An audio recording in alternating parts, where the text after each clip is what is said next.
प्यारे बच्चों, 9वीं कक्षा के संस्कृत विषय में आप सबका स्वागत है। शेमुसी का 9वां पाठ सिकता सेतु का आज हम लोग अध्ययन करेंगे।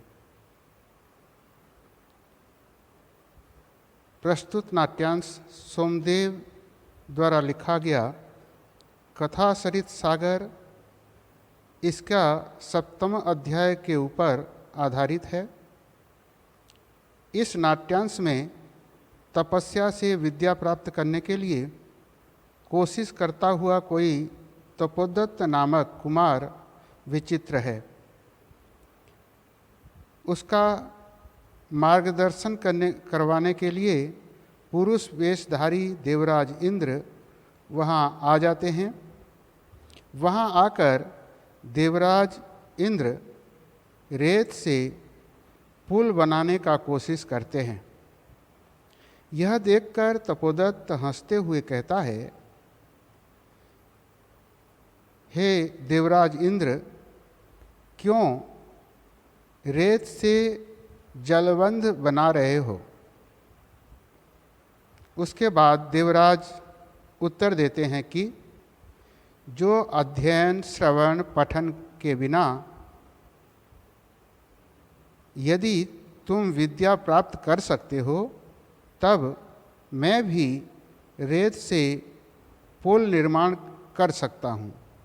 देवराज के अभिप्राय जानकर तपोदत्त विद्या प्राप्ति की इच्छा से गुरुकुल चला जाता है। उसके बाद तपस्या में लगा हुआ तपोदत्त प्रवेश करता है।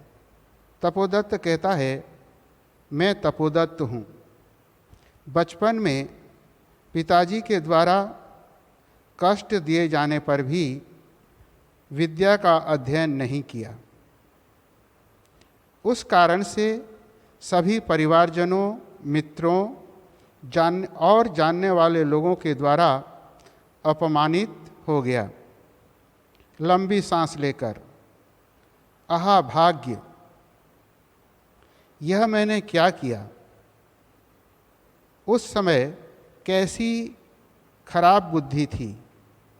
यह भी नहीं सोचा कि परिधानैरलङ्कारैर्भूषितोऽपि न शोभते नरो निर्मणि भोगीव सभायां यदि वा गृहे।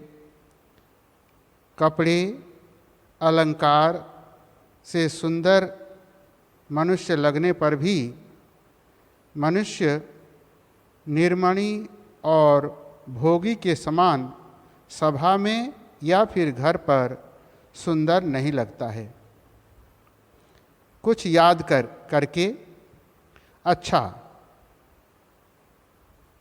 इससे क्या? दिन में रास्ता भटका हुआ शाम तक अगर घर आ जाता है तो वह भी अच्छा है। और यह मनुष्य भ्रमित हुआ नहीं माना जाता है। इसलिए मैं अब तपस्या से विद्या प्राप्त करने के लिए लग गया हूँ।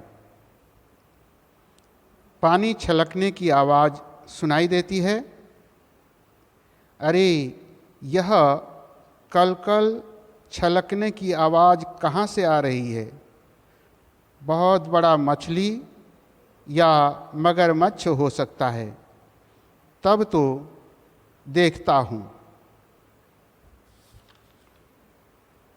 एक आदमी को रेत से पुल बनाने का प्रयास करते हुए देखकर हंसते हुए कहता है, अफसोस, संसार में मूर्खों का अभाव नहीं है। तेज बहाव में नदी में यह मूर्ख मनुष्य रेत से पुल बनाने का प्रयास कर रहा है। अट्टहास पूर्वक पास जाकर कहता है,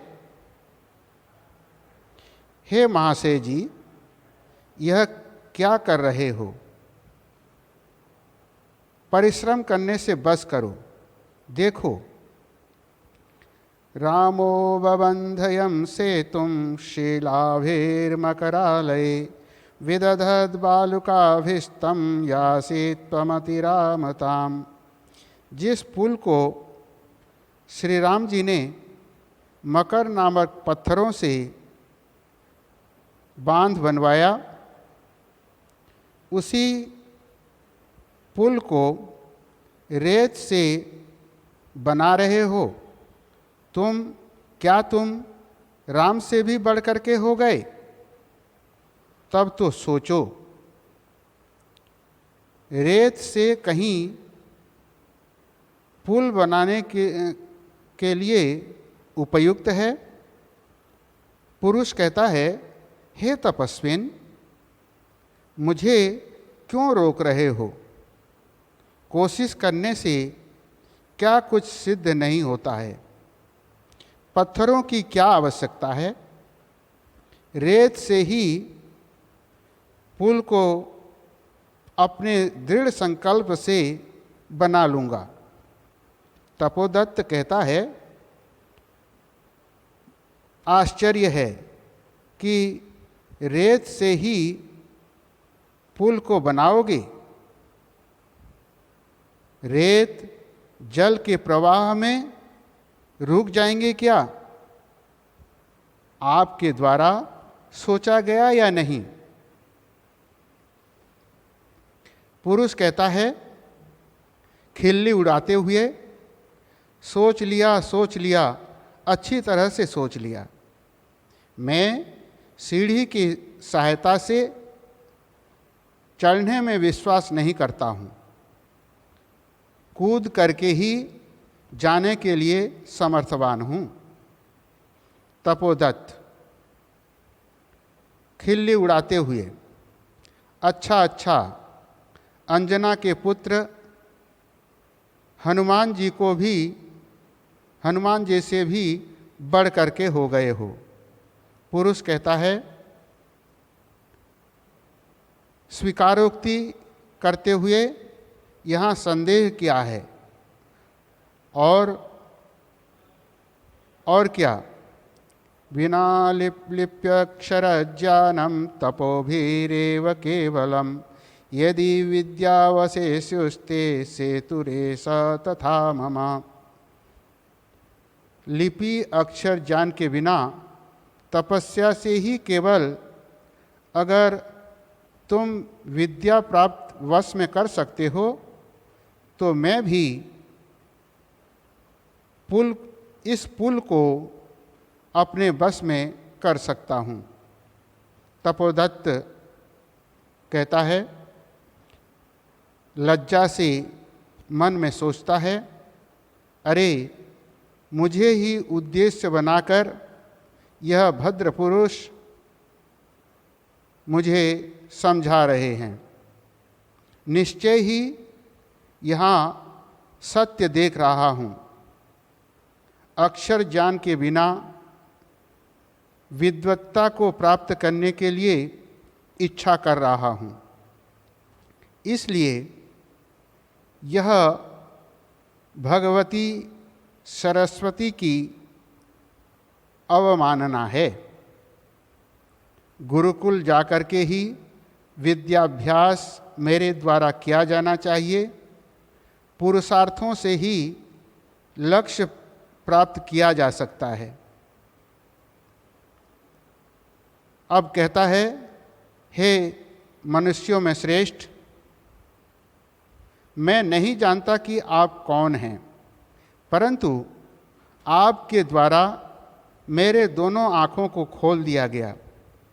तपस्या मात्र से विद्या प्राप्त करने के लिए कोशिश करता हुआ मैं भी रेत से ही पुल बनाने का प्रयास कर रहा हूँ।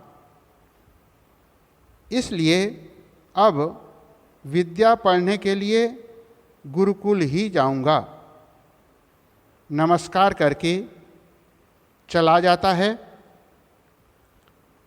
बच्चों, इस पाठ को आप लोग इस कथा को फिर से अध्ययन करेंगे और समझने का प्रयास करेंगे।